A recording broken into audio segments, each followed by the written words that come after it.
Давай. Там как у меня сила батарейка.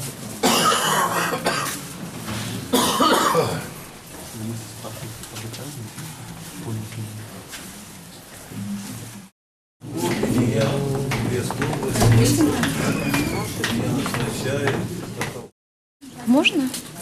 Попробуйте.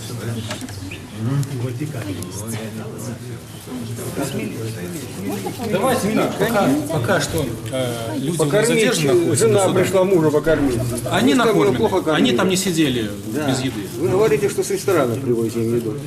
А ее съесть нельзя. Все потом.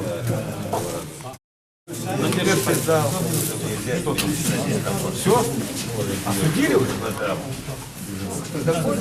А куда? Не зрозумів, що це. Ну, пошли.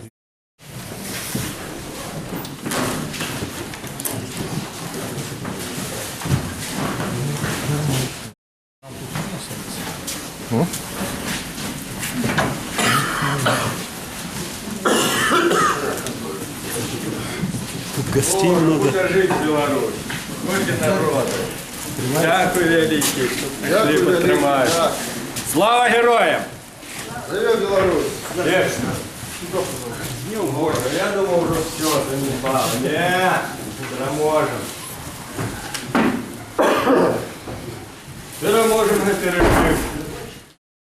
Опять здимаються технології. Вот такі на режим що?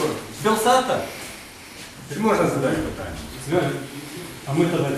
А нет, это своя. Белорусы. Такие таемные, ходят сзади, снимают. Да.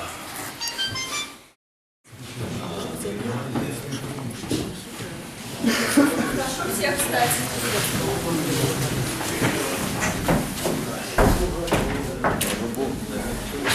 Наша, кстати,